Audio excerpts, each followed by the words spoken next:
Boom. The best part about football season starting is it's week 1, and then before you can catch your breath, week 2 is here, and we are ready to do it all over again. We're working on the Thursday night week 2 slate, Ravens-Bengals, and I got Nick Big Play Coach Day back for us. How's your week, bud? Pretty good, and I'm staying busy with this NFL stuff, but I'm looking forward to tomorrow night's game. I'm actually impressed with the NFL. They really ramped up these Thursday night football games. It's no longer just Dolphins, Jets, 16, 17 times a year. Yeah, no, I noticed that. Yeah, they had to sell the package, and that's the way they did. Yeah. We love it. I'm excited for this bloodbath tomorrow night. Well, when it comes to statistics, AFC North football is a crapshoot, so we are going to do our best to hit you with the knowledge to prepare yourself to win $1 million. So we prepare the knowledge, and you prepare how to spend $1 million. How's that sound? That sounds great. I mean, that's a lot of planning, $1 million. That's a lot of planning. Bingo, bango. Question 1, let's get rolling. It's a basic one. More passing yards, Joe Flacco or Andy Dalton? What do you think here, Nick? Because it could, honestly, there are days when they could both be double digits. Yeah, I'm going to go with Dalton, and I'm going to go with a not-so-hot take that neither of them gets to 200 yards. Not so hot. That's a lukewarm take, and I'm on board 100%. Which is crazy, but yeah, I think it's going to be a very, very slow game. The Bengals are so slow on offense. I think they only had 51 snaps in week 1. So I think they'll be both low. Alex Collins and Joe Mixon, like, don't fight it. You know what I mean? Yes. Like, play to your strengths. We're going to go to question 2, and it's more rushing yards. Joe Mixon, Alex Collins, Lamar Jackson, or Buck Allen. What do you think of Lamar Jackson in there, Nick, and who's your pick?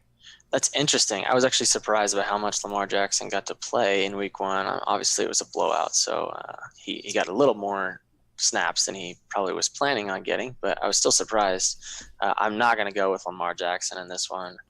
I'm actually going to go with Alex Collins to bounce back this week after a miserable week 1. I like Mixon in this one. I love his usage. I love his physicality. He looks like he lost weight. Nick, did he look much? He looked faster to me on Sunday. It might just be the Colts defense, but he looked more athletic. Yeah, they didn't use Bernard very much at all on Sunday, and I don't think they will. I think they're planning on Mixon being the bell cow. Well, if you can line Mixon up in the slot, what is Gio Bernard necessarily bringing? Because he's not an interior runner, so you're actually, whereas last year you were scripting with Mixon, now you're actually scripting with Bernard because Mixon is more versatile and more effective in the slot. He's a monster. Let's take it to the air for question 3. It's most receiving yards, and this is a funky bunch, Nick. We got Willie Snead, Tyler Eifert, Max Williams, or Tyler Boyd. What do you like here? I don't like any of these players. I hate them all. To catch a lot of footballs in this game. In their entirety.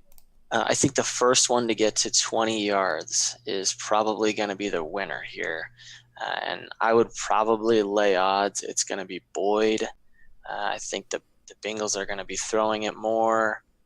The Ravens are probably going to try to slow it down and pound the rock with Collins. And Flacco targeted his tight ends a lot in week 1, so I'm not a huge fan of the Baltimore receivers. So I would go Boyd on this one. I'm a Willie Snead truther. To be honest, nothing happened to him. He missed time in the Saints, and he just got phased out of the offense. That's okay. Alvin Kamara is way better, and I would give him the ball way more too. But I am of the opinion that nothing's wrong with Willie Snead, and he can be effective. He's going to surprise with his effectiveness this year. Question 4, and this is where the big names start to show up. It is most receptions, and your options are Joe Mixon, John Brown, Nick Boyle, or Buck Allen on the D-bet. We like that. What do you think, boss? I'm going D-bet on this one. I love Buck Allen. I think he's underrated in the league. I think he's underused by the Ravens. Kenneth Dixon is out. This game's going to be slow. They're going to be checking it down. They're going to be running the ball a lot.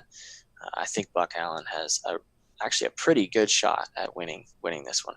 One of the more interesting nuggets I saw on Twitter this week, and I'm very sorry I'm not giving credit to the person that tweeted it, but it was like, oh, people keep asking me, how much free agent buck should I spend on Phillip Lindsay? Phillip Lindsay on the waiver wire, was you could just get Buck Allen for free.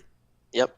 Alex Collins was getting goal line touches in the blowout with the backups on Sunday, so I'm very confident in his role. Kenneth Dixon out. This is Buck Allen's pass-catching role, and I like this.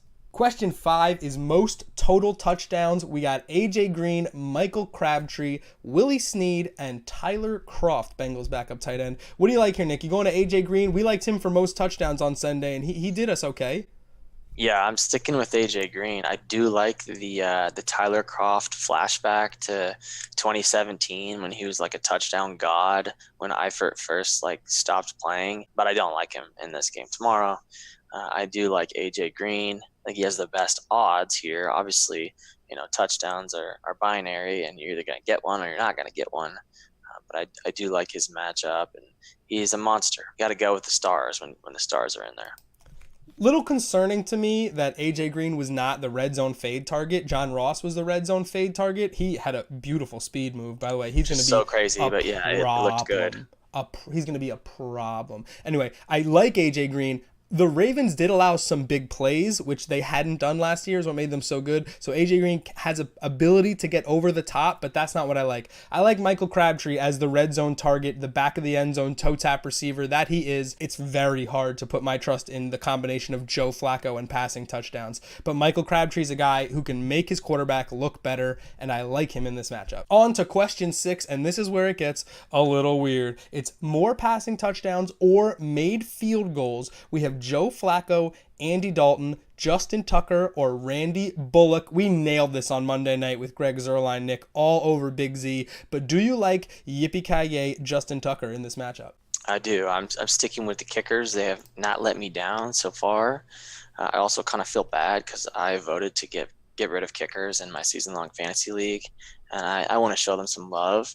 And Justin Tucker is a beast. I don't think there's going to be a lot of touchdowns to be had. I do think there will be a lot of field goals to be had, and you got to go with Justin Tucker, who's arguably one of the best of all time. It's AFC North football. I definitely want field goals over touchdowns in that. Not only am I going to get one of the best kickers in the league, I'm getting one of the best distance kickers in the league. Ain't none of those quarterbacks throwing 3 touchdowns, but 3 field goals is in play. I might think about a total field goal bet. I'm talking myself into this one. So that's my answer, and shame on you, Nick, for taking kickers out of your league. We are on to question 7, the first of 2 lightning questions in this $1 million contest for Thursday Night Football. It's Michael Crabtree. It's receiving yards. The funny thing is, in the blowout win, he had 38 last week against Buffalo. So what do you think, Nick? Is Crabtree in line for 38 yards again? I think he barely gets over that. I'm going to say about 49. Wow. He's just not a high-volume guy. Like you said, he's going to be their red zone threat. When they need a touchdown inside the 10, he's their guy to make some moves and get open. But I don't see him catching, 8 to 10 passes. And he's not exactly fast, so I don't think his yards per catch is going to be very high. So I'm going about 49 for Crabtree. Let me tell you something. Andrew Luck had a pretty nice game against that Bengals secondary. He was hitting T.Y. Hilton. He was hitting Jack Doyle. And I think if you put T.Y. Hilton and Jack Doyle in a weird combination machine, you get something Michael Crabtree-esque. I think that's fair and analytics-based, right? So I think Crabtree can get a little bit better than that. I'm going to go with 61. I like him as a player, so I want to give him the benefit of the doubt and give him a couple more yards, maybe higher on him than you. And that's my answer. How do you like it? I like it. I think it's fair. Let's wrap this up and get you $1 million. Question 8, AJ Green, Bengals star, receiving yards. What do you like here, Nick? You like a big number? He had 92 in week 1 against the Colts. I do. I actually like him to go for a little bit more than that. I think they're going to lean on him when they do actually throw the football. So I'm going to go with AJ Green for about 115 this week. That's a lot. That's honestly a lot against the Ravens defense. It is. And for Andy Dalton, remember Andy Dalton? Is Andy Dalton primetime a thing? I'm pretty sure Andy Dalton primetime is a thing. That sounds about right. Yeah. So I'm hesitant on throwing a buck on AJ Green, although he is that good. I can get him pretty close. I'm going to go with 93. I think the Ravens personally have goals, and one of them is to hold him under 100 yards. They're goal-oriented because they're a mature club. Again, stats, research, and analysis from me. That's what you get. How do you like those? What do you like to think of that number 93? Bring in the math and the science there, Yeah. I graduated cylinders. I said Bunsen beakers. That's stupid. Those are Muppets. Nick, how do you feel about your picks? I like them. This was a tough game. I think this is the toughest one so far of the NFL season. But I'm confident and feel like I got some decent research to back them up. So hopefully I can take down a milli.